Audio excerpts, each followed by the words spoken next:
Hi മക്കളെ, good morning. നമ്മൾ ഇന്ന് ഡിസ്കസ് ചെയ്യാൻ വേണ്ടിയിട്ട് പോകുന്നത് നമ്മുടെ 14ാമത്തെ പാഠഭാഗമായ ബയോമോളിക്യൂൾസ് എന്ന് പറയുന്ന പാഠഭാഗത്തിലെ പ്രീവിയസ് ഇയർ ക്വസ്റ്റ്യൻസ് ആണ്. പണ്ട് കാലങ്ങളിൽ സ്ഥിരമായി ബയോമോളിക്യൂൾസ് എന്ന് പറയുന്ന പാഠഭാഗത്തിനകത്ത് ചോദിച്ചിട്ടുള്ള പ്രീവിയസ് ഇയർ ക്വസ്റ്റ്യൻസ് ആണ് നമ്മൾ ഈ ഒരു പാഠഭാഗത്തിൽ ഡിസ്കസ് ചെയ്യാൻ വേണ്ടിയിട്ട് പോകുന്നത്. നോക്കാം നമുക്ക് എന്തൊക്കെ ചോദ്യങ്ങളാണ് ഈ ഒരു പാഠഭാഗത്തിനകത്തുള്ളത് എന്ന്. അതിലെ ഒന്നാമത്തെ ചോദ്യം ഇതാണ്: alpha D glucose and beta D glucose are. Alpha D ഗ്ലൂക്കോസും ബീറ്റ ഡി ഗ്ലൂക്കോസും എന്താണ് എന്നാണ് ചോദിച്ചിരിക്കുന്നത്. ആൽഫ ഡി ഗ്ലൂക്കോസിലും ബീറ്റ ഡി ഗ്ലൂക്കോസിലുമുള്ള വ്യത്യാസം എന്ന് പറയുന്നത് ഒന്നാമത്തെ കാർബണിലാണ്. ഒന്നാമത്തെ കാർബണിൽ OH ഗ്രൂപ്പ് വലതുഭാഗത്തും H ഗ്രൂപ്പ് ഇടതുഭാഗത്തും വന്നാൽ അത് ആൽഫ ഡി ഗ്ലൂക്കോസ് ആണ്. ഒന്നാമത്തെ കാർബണിലെ OH ഗ്രൂപ്പ് ഇടതുഭാഗത്തും H ഗ്രൂപ്പ് വലതുഭാഗത്തും വന്നാൽ അത് ബീറ്റ ഡി ഗ്ലൂക്കോസ് ആണ്. ആൽഫ ഡി ഗ്ലൂക്കോസും ബീറ്റ ഡി ഗ്ലൂക്കോസും ആനോമറുകളാണ്. ഒന്നാമത്തെ കാർബണിലാണ് അവർക്ക് വ്യത്യാസമുള്ളത്. അതുകൊണ്ട് അതിനെ നമ്മൾ വിളിക്കുന്ന പേരാണെന്ത്? ആനോമേഴ്സ് എന്നാണ് നമ്മൾ പറയുക. ഇനി what is denaturation of protein? എന്താണ് ഡീനാച്ചുറേഷൻ എന്ന് പറഞ്ഞാൽ ഏതൊരു പ്രോട്ടീനിൻ്റെയും pHലോ, pH മീൻസ് അതിൻ്റെ അസിഡിറ്റിയിലോ അല്ലെങ്കിൽ ബേസിസിറ്റിയിലോ, അതാണ് pH എന്ന വാക്കുകൊണ്ട് ഉദ്ദേശിച്ചത്, അല്ലെങ്കിൽ അതിൻ്റെ ടെമ്പറേച്ചർ. ഏതൊരു പ്രോട്ടീനിൻ്റെയും pH മീൻസ് അസിഡിറ്റി അല്ലെങ്കിൽ ബേസിസിറ്റിയിലോ അല്ലെങ്കിൽ ടെമ്പറേച്ചറിലോ നമ്മൾ വ്യത്യാസപ്പെടുത്തിയാൽ ആ പ്രോട്ടീനിൻ്റെ സ്ട്രക്ചറൽ ഡിഫറൻസ് ഉണ്ടാവും. അതായത് കോയിൽഡായ പ്രോട്ടീനുകളെല്ലാം തന്നെ അൺകോയിൽഡ് ആവും. ഫോൾഡഡ് ആയ പ്രോട്ടീനുകളെല്ലാം തന്നെ അൺഫോൾഡഡ് ആയി മാറാൻ വേണ്ടിയിട്ട് തുടങ്ങും. നമ്മൾ ഏതൊരു പോളിമറിൻ്റെയും പ്രോട്ടീനിൻ്റെയും pHൽ, അതായത് അതിൻ്റെ അസിഡിറ്റിയിലോ ബേസിസിറ്റിയിലോ അല്ലെങ്കിൽ ടെമ്പറേച്ചറിലോ വ്യത്യാസപ്പെടുത്തിയാൽ കോയിൽഡ് ആയ പ്രോട്ടീനുകളെല്ലാം അൺകോയിൽഡ് ആയി മാറാൻ തുടങ്ങും. ഫോൾഡഡ് ആയ പ്രോട്ടീനുകളെല്ലാം തന്നെ അൺഫോൾഡഡ് ആയി മാറാൻ വേണ്ടിയിട്ട് തുടങ്ങും. അങ്ങനെ അതിന് കെമിക്കൽ ചേഞ്ച് സംഭവിക്കും. ഇതിനെയാണ് നമ്മൾ ഡീനാച്ചുറേഷൻ ഓഫ് പ്രോട്ടീൻ എന്നുള്ള പേരിൽ പറയുക. റെഡി?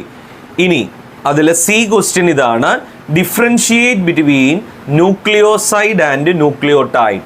ന്യൂക്ലിയോസൈഡും ന്യൂക്ലിയോടൈഡും ഡിഫറൻഷിയേറ്റ് ചെയ്യാനാണ്. ന്യൂക്ലിയോസൈഡ് എന്ന് പറഞ്ഞാൽ base attaching the first position of sugar. നമ്മുടെ പെൻഡോസ് ഷുഗറിൻ്റെ ഫസ്റ്റ് പൊസിഷനിലാണ് ബേസ് അറ്റാച്ച് ചെയ്തിരിക്കുന്നതെങ്കിൽ അതിനെയാണ് നമ്മൾ ന്യൂക്ലിയോസൈഡ് എന്നുള്ള പേരിൽ പറയുക. ഇനി ന്യൂക്ലിയോടൈഡ് എന്ന് പറഞ്ഞാൽ പെൻഡോസ് ഷുഗറിൻ്റെ 5ാമത്തെയും 3ാമത്തെയും കാർബണുകൾ തമ്മിൽ ഒരു ഫോസ്ഫോഡയസ്റ്റർ ലിങ്കേജ് ആണ് ഉള്ളത് എങ്കിൽ അതിനെയാണ് ന്യൂക്ലിയോടൈഡ് എന്നുള്ള പേരിൽ പറയുക. There is a phosphodiester linkage between 5th and 3rd position of pentose sugar. കേട്ടോ, ഇത് എന്തുകൊണ്ടാണ് നമ്മളെ കെമിസ്ട്രിയിൽ ഇത്ര ഡിസ്കസ് ചെയ്യാത്തത് എന്ന് ചോദിച്ചാൽ ഇത് നമ്മൾ ഓൾറെഡി സോളജിയിൽ ഡിസ്കഷൻ കഴിഞ്ഞിട്ടുള്ളതാണ്. അതുകൊണ്ടാണ് ഈ ന്യൂക്ലിയോടൈഡ് ഇവിടെ വരാത്തത് കേട്ടോ. അപ്പോൾ ന്യൂക്ലിയോസൈഡ് എന്ന് പറഞ്ഞാൽ ബേസ് അറ്റാച്ച് ചെയ്തിരിക്കുന്നത് പെൻഡോസ് ഷുഗറിന്റെ ഫസ്റ്റ് പൊസിഷനിലാണെങ്കിൽ അതിനെയാണ് ന്യൂക്ലിയോസൈഡ് എന്നുള്ള പേരിൽ പറയുക. ന്യൂക്ലിയോടൈഡ് എന്ന് പറഞ്ഞാൽ 2 പെൻഡോസ് ഷുഗർ യൂണിറ്റിൽ ഒന്ന് 5ഉം ഒന്ന് 3ഉം, ഒരു പെൻഡോസ് ഷുഗറിന്റെ 5ാമത്തെ യൂണിറ്റും ഒരു പെൻഡോസ് ഷുഗറിന്റെ 3ാമത്തെ യൂണിറ്റും തമ്മിൽ ഒരു ഫോസ്ഫോഡയസ്റ്റർ ലിങ്കേജ് ആണ് ഉള്ളത് എങ്കിൽ അതിനെയാണ് നമ്മൾ എന്ത് പേര് വിളിക്കുന്നത്? ന്യൂക്ലിയോടൈഡ്. ഇനി അടുത്തത്, which of the following is A polysaccharide? താഴെ തന്നിരിക്കുന്നതിൽ ഏതാണ് പോളിസാക്കറൈഡ് എന്നാണ് ചോദ്യം. Maltose, sucrose, fructose, cellulose. നമ്മൾ ഹൈഡ്രോളിസിസ് നടത്തുന്ന സമയത്ത് ധാരാളം എണ്ണം മോണോസാക്കറൈഡുകൾ ഉണ്ടാക്കുന്നവരെയാണ് നമ്മൾ പോളിസാക്കറൈഡ് എന്നുള്ള പേരിൽ എന്താക്കുക, പറയുക. ഇതിനകത്ത് സെല്ലുലോസ് ഒരു പോളിസാക്കറൈഡ് ആണ്. ഇനി അതിലെ B question, explain the amphoteric behaviour of amino acid. Amino ആസിഡുകളുടെ ആംഫോട്ടറിക് ബിഹേവിയർ എന്താണ് എന്ന് എക്സ്പ്ലെയിൻ ചെയ്യാൻ. ഏതൊരു അമിനോ ആസിഡ് എടുത്താലും അതിൽ NH2 ഗ്രൂപ്പ് ഉണ്ട്. NH2 ഗ്രൂപ്പ് ഉള്ളത് കൊണ്ട് അത് ബേസിക് ആണ്.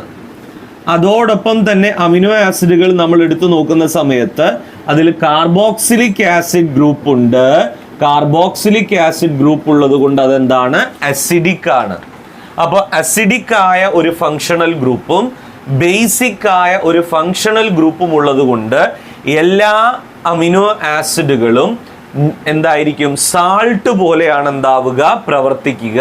Behaves like A salt. And this are due to these type of functional group, this is amphoteric in nature.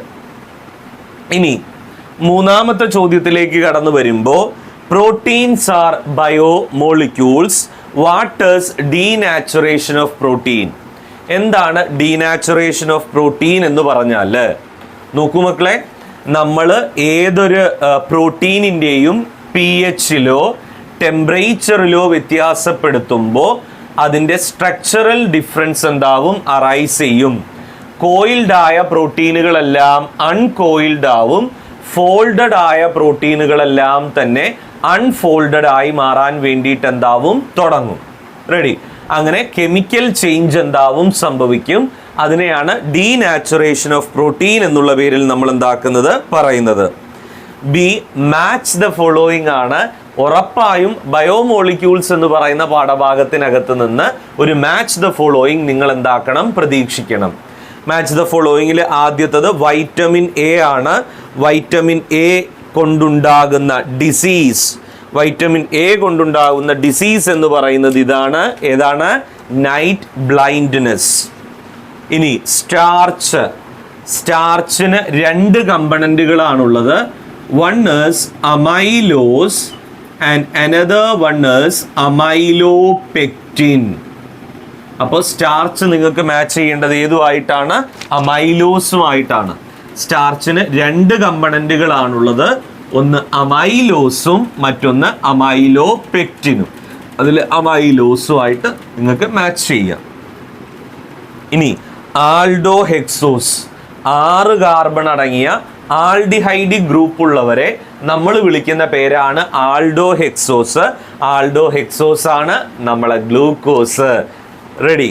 ഇനി എൻസൈം. എൻസൈമിന് എക്സാമ്പിൾ പറയണ്ടല്ലോ, സൈമേസ് ഒരു നല്ല എൻസൈമാണ്. ദെൻ ഇനി നാലാമത്തെ ചോദ്യം, cane sugar, glucose and starch are carbohydrates. ശരിയാണ്. കരിമ്പിൻ പഞ്ചസാര, ഗ്ലൂക്കോസ്, സ്റ്റാർച്ച്, ഇത് മൂന്നും കാർബോഹൈഡ്രേറ്റുകളാണ്. Represent the structure of glucose. ഗ്ലൂക്കോസിന്റെ സ്ട്രക്ചർ റെപ്രസെന്റ് ചെയ്യാനാ പറഞ്ഞത്. നോക്കൂ, CHO അല്ലേ, ദെൻ CHOH 4 times CH2OH. ഇതാണ് ഗ്ലൂക്കോസിന്റെ structure. CHO, CHOH 4 times CH2OH ആണ് ഗ്ലൂക്കോസിന്റെ സ്ട്രക്ചർ. ഇനി write a method to prepare glucose from starch. Write the chemical equation for this. Industrially അല്ലെങ്കിൽ ബൾക്കായി ഗ്ലൂക്കോസ് നമ്മൾ പ്രിപ്പയർ ചെയ്യുന്നത് സ്റ്റാർച്ചിനകത്ത് നിന്നാണ്. സ്റ്റാർച്ചിന്റെ formula C6H10O5 whole raised to n. Starches undergo hydrolysis in the presence of an acid. ഏതെങ്കിലും ഒരു acid കാറ്റലിസ്റ്റിന്റെ പ്രസൻസിൽ സ്റ്റാർച്ചിന് hydrolysis എന്താകുന്നു, നടക്കുന്നു. ഈ ഹൈഡ്രോളിസിസ് നടക്കുന്നതിന്റെ ഫലമായി നമുക്ക് അവിടെ ലഭിക്കുന്ന പ്രോഡക്റ്റ് ആണെന്ത്, ഗ്ലൂക്കോസ്. ഇനി suggest any two use of carbohydrates. കാർബോഹൈഡ്രേറ്റ്സിന്റെ ഏതെങ്കിലും 2 യൂസസ് പറയാനാ പറയുന്നത്. ഒന്ന്, ഫുഡ് ഐറ്റംസിൽ ഏറ്റവും കൂടുതൽ വേണ്ട ഒന്നാണ് കാർബോഹൈഡ്രേറ്റ്സ്. 2, ഫുഡ് സ്റ്റോറേജ് കൂടിയാണ് നമ്മൾ പറയുന്ന കാർബോഹൈഡ്രേറ്റ്സ്. ഇനി match the following structures of protein in column A with the characteristic features in column 2. പ്രോട്ടീനിൻ്റെ സ്ട്രക്ചർ കോളം എയിലുള്ളത് ക്യാരക്ടറിസ്റ്റിക് ഫീച്ചേഴ്സ് കോളം 2-ലുള്ളതുമായിട്ട് എന്താക്കാൻ, മാച്ച് ചെയ്യാൻ. നോക്കൂ, പ്രൈമറി സ്ട്രക്ചർ ആണ് സീക്വൻസ് ഓഫ് അമിനോ ആസിഡ്സ്. ഇനി സെക്കൻഡറി സ്ട്രക്ചർ, പെപ്റ്റൈഡ് ചെയിനിന് ഫോൾഡിംഗ് സംഭവിച്ചുണ്ടാകുന്നതാണ് സെക്കൻഡറി സ്ട്രക്ചർ.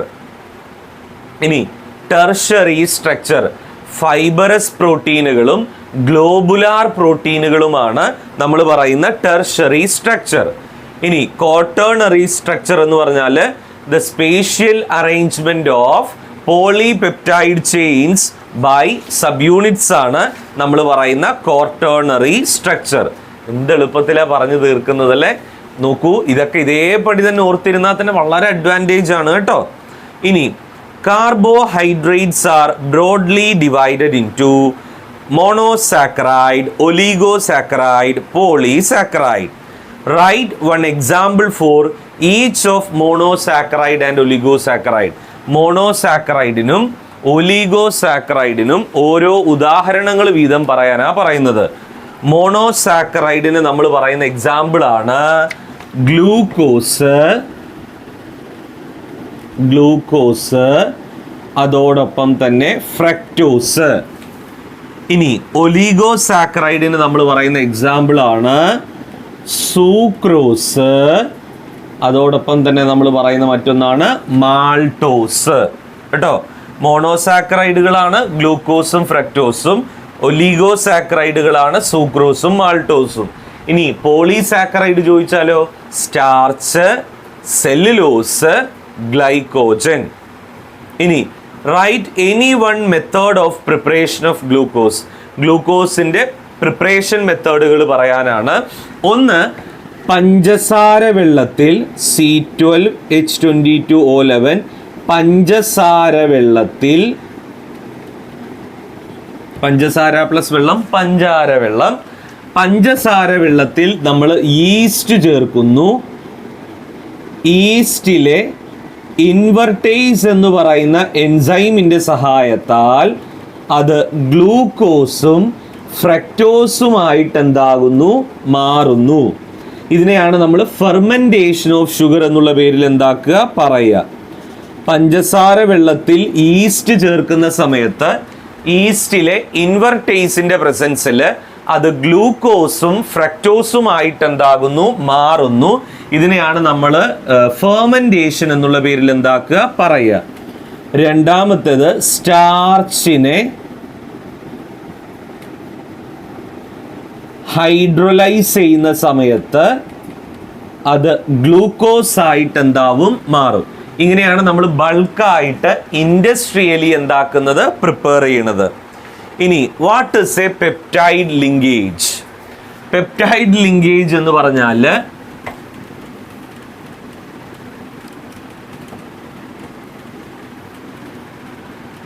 നോക്കുക, ഇതാണ് നമ്മൾ പറയുന്ന ഒരു അമിനോ ആസിഡിന്റെ കാർബോക്സിലിക് ആസിഡ് ഗ്രൂപ്പ് COOH അല്ലേ?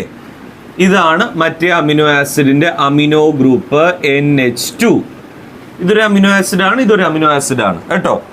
ഒരു അമിനോ ആസിഡിന്റെ കാർബോക്സിലിക് ആസിഡ് ഗ്രൂപ്പും മറ്റേ അമിനോ ആസിഡിന്റെ NH2 ഗ്രൂപ്പും അടുത്തടുത്ത് വരുമ്പോൾ കാർബോക്സിലിക് ആസിഡിലെ OHും നമ്മുടെ NH2 ഗ്രൂപ്പിലെ Hും തമ്മിൽ വാട്ടർ ആയിട്ട് എന്താവും, എലിമിനേറ്റ് ചെയ്തു പോകും.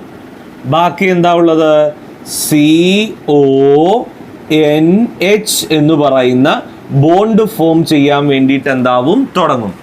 ഇതിനെയാണ് പെപ്റ്റൈഡ് ബോണ്ട് എന്നുള്ള പേരിൽ എന്താക്കുക, പറയുക. പെപ്റ്റൈഡ് ബോണ്ട് എന്നാണ് ഇതിനെ നമ്മൾ എന്താക്കുന്നത്, പറയുന്നത്. ഒരു അമിനോ ആസിഡിനകത്തുള്ള COOH ഗ്രൂപ്പും മറ്റേ അമിനോ ആസിഡിനകത്തുള്ള NH2 ഗ്രൂപ്പും, അതായത് 2 അമിനോ ആസിഡുകൾ ജോയിൻ ചെയ്യുന്ന സമയത്ത് ഒരു അമിനോ ആസിഡിലെ COOH ഗ്രൂപ്പിലെ OHും മറ്റേ അമിനോ ആസിഡിലെ NH2 ഗ്രൂപ്പിലെ Hഉം തമ്മിൽ വാട്ടർ ആയിട്ട് എലിമിനേറ്റ് ചെയ്തു പോകും. ബാക്കിയുള്ളത് CONH എന്ന് പറയുന്ന ബോണ്ട് ആയിട്ട് എന്താവും മാറും. ഇതിനെയാണ് നമ്മൾ പെപ്റ്റൈഡ് ലിങ്കേജ് എന്നുള്ള പേരിൽ എന്താക്കുക പറയുക. അതുപോലെ തന്നെ മറ്റൊന്നും കൂടിയുണ്ട്, അതാണ് ഗ്ലൈക്കോസിഡിക് ലിങ്കേജ് കേട്ടോ. സ്ഥിരമായി ചോദിക്കുന്ന മറ്റൊന്നാണത് ഗ്ലൈക്കോസിഡിക് ലിങ്കേജ് എന്നുള്ളത്. അതായത് രണ്ട് മോണോസാക്കറൈഡുകൾ കൂടി ചേർന്നിട്ടാണ് ഡൈസാക്കറൈഡ് ആയിട്ട് എന്താകുന്നത് മാറുന്നത്.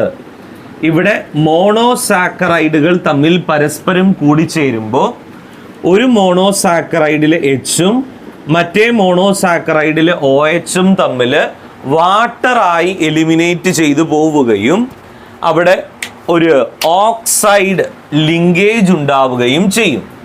അതിനെയാണ് നമ്മൾ ഗ്ലൈക്കോസിഡിക് ലിങ്കേജ് എന്നുള്ള പേരിൽ എന്താക്കുക പറയുക. ഇപ്പോൾ 2 ഗ്ലൂക്കോസ് ആണെന്ന് കൂട്ടിക്കോ. 2 മോണോസാക്കറൈഡുകൾ തമ്മിൽ കൂടിച്ചേരുന്ന സമയത്ത് അവിടെ വാട്ടർ മോളിക്യൂള് എലിമിനേറ്റ് ചെയ്തു പോയിട്ട് ഒരു ഓക്സൈഡ് ലിങ്കേജ് ആണ് ഉണ്ടാകുന്നത് എങ്കിൽ അതിനെ നമ്മൾ വിളിക്കുന്ന പേരാണ് ഗ്ലൈക്കോസിഡിക് ലിങ്കേജ്. റെഡി? ഇനി 7ാമത്തെ ചോദ്യം നോക്കുക. Biomolecules are formed by certain specific linkage between simple monomeric units. Write the name of linkage and the monomeric units in the following class of biomolecules. സ്റ്റാർച്ചിനകത്തുള്ള മോണോമറിക് യൂണിറ്റ് എന്ന് പറയുന്നത് അമൈലോസും അമൈലോപെക്റ്റിനുമാണ്. ഇവർ തമ്മിലുള്ളത് glycosidic linkage ആണ്. ഇനി പ്രോട്ടീനിന്റെ മോണോമറുകൾ എന്ന് പറയുന്നത് അമിനോ ആസിഡുകളാണ്. ധാരാളം amino ആസിഡുകൾ കൂടി ചേർന്നിട്ടാണ് പ്രോട്ടീനായി മാറുന്നത്. അവിടെയുള്ളത് പെപ്റ്റൈഡ് ബോണ്ടാണ്. ന്യൂക്ലിക് ആസിഡ് ഉണ്ടാകുന്നത് ധാരാളം ന്യൂക്ലിയോടൈഡുകൾ കൂടി ചേർന്നിട്ടാണ്. ഇത്തരം ന്യൂക്ലിയോടൈഡുകൾ കൂടി ചേരുന്നതും ഒരു ഗ്ലൈക്കോസിഡിക് ലിങ്കേജ് വഴിയാണ്. ഇനി 8ാമത്തെ ചോദ്യം. Name A fat soluble vitamin. 4 എണ്ണമാണ് നമുക്ക് ഫാറ്റ് സോല്യൂബിൾ വൈറ്റമിൻ ഉള്ളത്. 4ഉം പറയാം. ADEK. അഡക്. ADEK. ഇത് 4ഉമാണ് നമ്മൾ പറയുന്ന ഫാറ്റ് സോല്യൂബിൾ വൈറ്റമിനുകൾ കേട്ടോ. അതിന്റെ ഡെഫിഷ്യൻസി പറയുന്നുണ്ട്. എയുടെ ഡെഫിഷ്യൻസി ആണ് നൈറ്റ് ബ്ലൈൻഡ്നെസ്. ഇനി ഡിയുടെ ഡെഫിഷ്യൻസി ആണ് റിക്കറ്റ്സ്. എന്ന് പറയുന്ന വൈറ്റമിൻ്റെ ഡെഫിഷ്യൻസി ആണ് ലോസിങ് ഓഫ് ഫെർട്ടിലിറ്റി, പ്രത്യുൽപാദനം കുറയുക. കെ എന്ന് പറയുന്ന നമ്മുടെ വൈറ്റമിൻ്റെ പ്രോബ്ലം ഇതാണ്, lengthening of the blood clotting, രക്തം കട്ട പിടിക്കാനുള്ള സമയം വർദ്ധിക്കുക. ഇനി what do you mean by the following secondary structure of protein? നമ്മുടെ പ്രൈമറി സ്ട്രക്ചറിൽ പെപ്റ്റൈഡ് ബോണ്ട് കൂടാതെ ഹൈഡ്രജൻ ബോണ്ട് കൂടി ഉണ്ടായാൽ അവിടെ നമ്മുടെ ലീനിയറായ പോളിപെപ്റ്റൈഡ് ചെയിനായ പ്രോട്ടീനിന് ഫോൾഡിങ് എന്താവും സംഭവിക്കും. അതിനെയാണ് നമ്മൾ സെക്കൻഡറി സ്ട്രക്ചർ എന്നുള്ള പേരിൽ എന്താക്കുക പറയുക. സാധാരണ അമിനോ ആസിഡുകൾ തമ്മിൽ പരസ്പരം കൂടിച്ചേരുന്നത് പെപ്റ്റൈഡ് ബോണ്ടിനാലാണ്. ഇങ്ങനെയാണ് അമിനോ ആസിഡുകൾ തമ്മിൽ പരസ്പരം എന്താകുന്നത്, കൂടിച്ചേരുന്നത്. ഇതിൽ ഈ പറയുന്ന പെപ്റ്റൈഡ് ബോണ്ട് കൂടാതെ ഹൈഡ്രജൻ ബോണ്ട് കൂടി ഉണ്ടായാൽ ഈ അമിനോ ആസിഡുകൾ തമ്മിൽ ലിങ്ക് ചെയ്യുന്ന സമയത്ത് നോക്കണം, ഹൈഡ്രജൻ ബോണ്ടിങ് കൂടി ഉണ്ടാകുമ്പോൾ ഈ ലീനിയറായ പോളിപെപ്റ്റൈഡ് ചെയിനായ പ്രോട്ടീനിന് ഫോൾഡിങ് എന്താവും സംഭവിക്കും. അതിനെയാണ് നമ്മൾ സെക്കൻഡറി സ്ട്രക്ചർ ഓഫ് പ്രോട്ടീൻ എന്നുള്ള പേരിൽ എന്താക്കുക പറയുക. 2 സെക്കൻഡറി സ്ട്രക്ചറുകളാണുള്ളത്. ഒന്ന് ആൽഫ ഹെലിക്സും മറ്റൊന്ന് ബീറ്റ പ്ലീറ്റഡും കേട്ടോ. 2 തരം ഫോൾഡിംഗ് സ്ട്രക്ചറുകളാണുള്ളത്. ഒന്ന് ആൽഫ ഹെലിക്സും മറ്റൊന്ന് ബീറ്റ പ്ലീറ്റഡും. ഇനി ന്യൂക്ലിയോസൈഡ് ഞാൻ പറഞ്ഞല്ലോ, നമ്മുടെ പെൻഡോസ് ഷുഗറിൻ്റെ ഒന്നാമത്തെ കാർബണിലേക്കാണ് ബേസ് വന്ന് അറ്റാച്ച് ചെയ്യുന്നതെങ്കിൽ അതിനെയാണ് നമ്മൾ പെൻഡോസ് ഷുഗർ എന്നുള്ള പേരിൽ എന്താക്കുക പറയുക, പെൻഡോസ് ഷുഗർ കേട്ടോ. Again there is a next one. ഒൻപതാമത്തെ ചോദ്യത്തിൽ എത്തി നിൽക്കുകയാണ് കേട്ടോ നമ്മൾ. Name the product obtained in the following reaction. C6H12O6 is treated with bromine water. അതായത് നമ്മുടെ ഗ്ലൂക്കോസിനെ ബ്രോമിൻ വാട്ടറുമായിട്ട് റിയാക്ട് ചെയ്യുന്നു. ബ്രോമിൻ വാട്ടറുമായിട്ട് റിയാക്ട് ചെയ്യുന്ന സമയത്ത് ഗ്ലൂക്കോസിന് ഓക്സിഡേഷൻ ആണ് സംഭവിക്കുന്നത്. ഗ്ലൂക്കോസിന് ഓക്സിഡേഷൻ സംഭവിച്ച് അത് ഗ്ലൂക്കോണിക് ആസിഡ് ആയിട്ട് എന്താവും മാറും, ഗ്ലൂക്കോണിക് ആസിഡ്. റെഡി. ഇനി C6H12O6 is treated with HI. C6H12O6 is treated with HI. HIയുമായി ട്രീറ്റ് ചെയ്യുന്ന സമയത്ത് അത് 4, 5, 6 ഹെക്സൈൻ ആയിട്ട് എന്താവും മാറും. എവിഡൻസിൽ നിങ്ങൾ പഠിക്കുന്നതാണ് ഇത്. ഇനി അതിലെ C ക്വസ്റ്റ്യൻ ഇതാണ്, വാട്ട് ഈസ് ഇൻവേർട്ട് ഷുഗർ?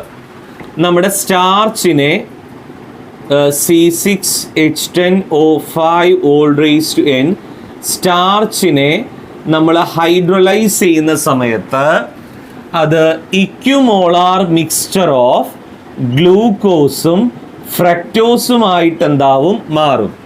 തുല്യ അളവിലുള്ള ഇക്യുമോളാർ എമൗണ്ടിലുള്ള തുല്യ അളവിലുള്ള ഗ്ലൂക്കോസും ഫ്രക്ടോസുമായിട്ട് എന്താവും മാറും. ഇതിനെയാണ് നമ്മൾ എന്ത് പേര് വിളിക്കുന്നത്? ഇൻവേർട്ട് ഷുഗർ എന്നാണ് വിളിക്കുക. ഈ ഒരു പ്രോസസ്സിനെ നമ്മൾ വിളിക്കുന്ന പേരാണെന്ത്? ഇൻവേർഷൻ. ഇനി നെയിം 2 പോളിസാക്കറൈഡ്. 2 എണ്ണം ചോദിച്ചാൽ 3 എണ്ണം പറയണം. പോളിസാക്കറൈഡിന് എക്സാമ്പിൾ ആണ് സ്റ്റാർച്ച്, സെല്ലുലോസ്, ഗ്ലൈക്കോജൻ. ഇനി 10ാമത്തെ ചോദ്യം ഇതാണ്, amino acids are classified into essential and non essential amino acids. What is the basis of such classification? Based upon the synthesis. സിന്തസിസിനനുസരിച്ച് ഉണ്ടാകുന്ന മുറയ്ക്കനുസരിച്ച് അമിനോ ആസിഡുകളെ നമ്മൾ 2ആയി ക്ലാസിഫൈ ചെയ്യും. ഒന്ന് എസെൻഷ്യലും മറ്റൊന്ന് നോൺ എസെൻഷ്യലും. Write one example for essential and non essential amino acid. Essential amino ആസിഡിന് എക്സാമ്പിൾ ആണ് വലൈൻ, ല്യൂസീൻ, അതോടൊപ്പം തന്നെ ലൈസീൻ. ഇനി നോൺ എസെൻഷ്യൽ അമിനോ ആസിഡിന് എക്സാമ്പിൾ ആണ് ഗ്ലൈസീൻ, അലാനിൻ, aspartic acid,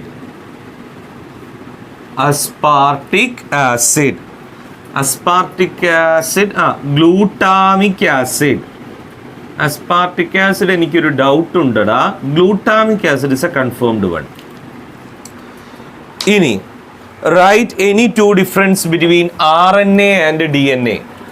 RNAയും DNAയും തമ്മിലുള്ള ഡിഫറൻസ് പറയാനാ പറഞ്ഞിരിക്കുന്നത്. എന്തൊക്കെയാണ് RNAയും DNAയും തമ്മിലുള്ള ഡിഫറൻസ്?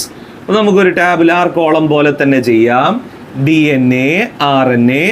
DNAയിലെ പെൻഡോസ് ഷുഗർ എന്ന് പറയുന്നത് ഡിയോക്സി റൈബോസ് ആണ്.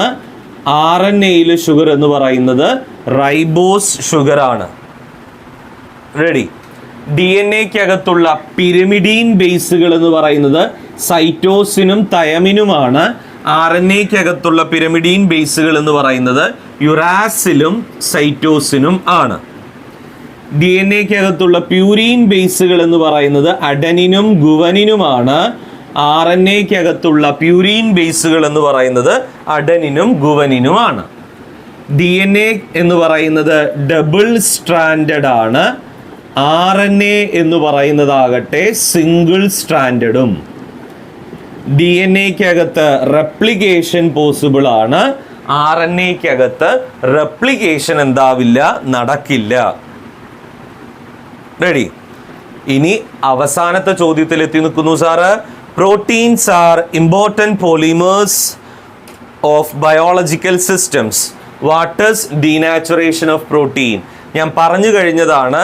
അതായത് ഏതൊരു പ്രോട്ടീനിൻ്റെയും ടെമ്പറേച്ചറിലോ pH വ്യത്യാസപ്പെടുത്തിയാൽ ഫോൾഡഡ് ആയ പ്രോട്ടീനുകളെല്ലാം അൺഫോൾഡഡ് ആവാനും കോയിൽഡ് ആയ പ്രോട്ടീനുകളെല്ലാം അൺകോയിൽഡ് ആവാനും അങ്ങനെ അതിൻ്റെ ബയോളജിക്കൽ നേച്ചറിൽ വ്യത്യാസപ്പെടാനും എന്താവും തുടങ്ങും. അതിനെയാണ് ഡീനാച്ചുറേഷൻ ഓഫ് പ്രോട്ടീൻ എന്ന് പറയുക.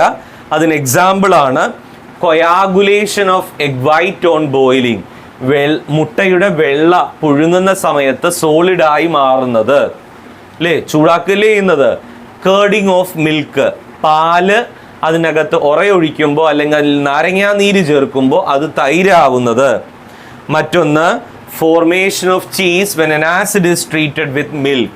പാലിലേക്ക് ഏതെങ്കിലും ഒരു ആസിഡ് ആഡ് ചെയ്യുന്ന സമയത്ത് അത് ചീസായിട്ട് എന്താകുന്നു, മാറുന്നു.